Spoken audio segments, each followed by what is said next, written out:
안녕하세요. 주변들의 조민근 변호사. 안녕하세요. 송재승 변호사입니다.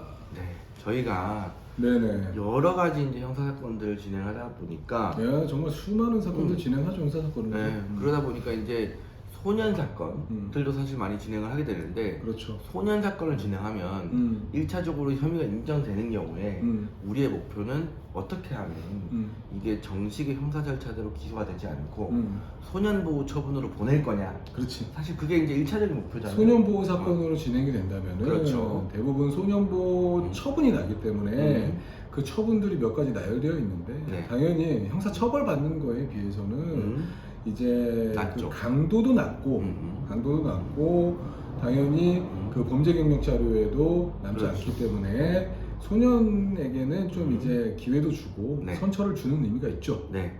그래서 이제 저희가 실제로 최근에 이제 진행했던 사건 중에 얘가 이제 06년생이에요. 네. 06년생인데 이제 열심히 공부를 하고 뭐 이런 아이였는데 너무 스트레스를 많이 받았는지 네. 여자 화장실에 가서 네. 여자애들의 그 용변 보는 모습을 사실 찍은 아하. 케이스가 있었는데 그리고 네. 근데 사실 굉장히 위험한 사건이죠. 왜냐면 이게 촬영을 몇 명이나 한 것 같아요? 총 한 대여섯 명 됩니다. 대여섯 명 정도 촬영을 한다면 만약 이런 경우에 성인을 처벌하면 합의가 안 되면은 실형이죠. 네, 한 확률이 몇 프로? 50% 이상의 확률로 실형이 선고되곤 네. 해요. 그렇죠.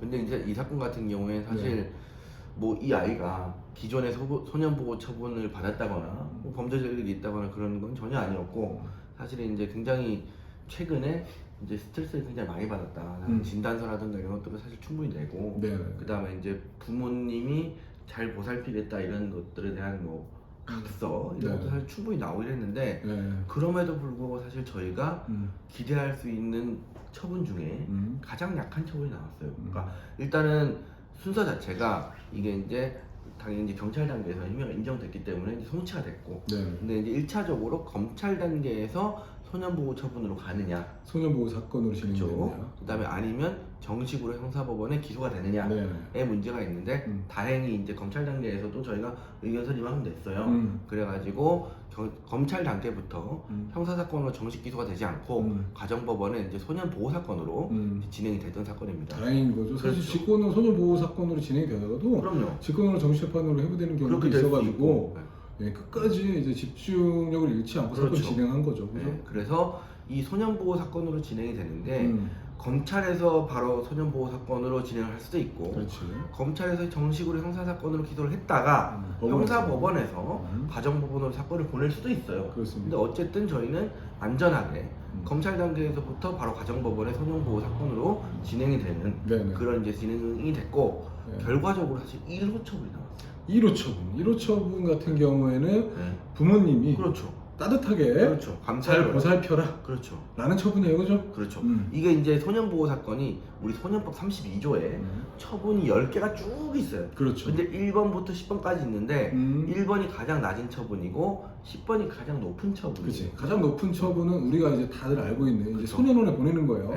그렇죠. 근데 이제 소년원 송치도 8, 9, 10호에 이제 규정이 되어 있는데 8호에는 1개월 이내의 소년원 송치, 그다음에 9호에는 단기 소년원 송치, 그다음에 10호에는 장기 소년원 송치 해가지고 이제 소년원 3개 중에서 아주 짧게 끝나냐, 그다음에 짧게 끝나냐, 길게 가느냐, 이렇게 이제 3개가 있잖아요. 어쨌든 그렇죠. 뭐 소년원에 가는 거는 매 한 가지기 때문에 그렇죠. 그 형 종에 있어서는 그렇죠. 동일하다라고 생각하시면 될 것 같아요. 근데 사실은 이게 1호 처분이 나왔다는데 사실 저희 입장에서 사실 이렇게까지 잘 온 거는 우리가 또 네. 열심히 그렇죠. 그만큼 네. 이제 마지막까지 진짜 주의 깊게 네.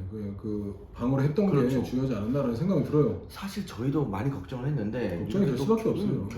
결론이 이렇게 또 좋게 나오다 보니까 이런 부분들은 사실 또 우리 구독자 여러분께 당연히 알려드리는 것도 필요하고 실제로 이런 이제 형사 사건이 벌어졌을 때 얼마나 잘 대비하느냐에 따라서 사실은 1호 처분이 나올 수도 있고 뭐 중간 정도 한 4, 5호 처분이 나올 수도 있고 제대로 못하면 진짜 8, 9호 처분이 나올 수도 있기 그렇지. 때문에 사실은 사건이 일어나고 난 뒤에 그 직후부터 어떻게 대응을 하느냐 이렇게 사실 대단히 중요하지 않습니까? 사실 저희가 의뢰인분하고 항상 얘기할 때 말씀드리는 게 의뢰인분하고 보통 부모님이나 이렇게 형제 자매가 같이 오시니까 이 사건에 대해서 가장 걱정 많이 하고 애가 타고 잘 처분되길 바라는 사람 1등이 그렇죠. 눈앞에 계신 의뢰인분들이고 그렇죠. 그다음에 2등이 우리다 라고 항상 말씀을 드려요. 이 사건 같은 경우에는 거의 1등에 준하는 2등 그렇죠. 만큼 사건에 신경을 썼다라고 볼 수 있겠죠. 그렇죠. 그래서 사실은 이게 또 그 아이의 부모님이 저희의 이제 요청이나 이런 것들을 바로바로 사실 잘 따라주시고 그런 게 중요하죠. 그래서 사실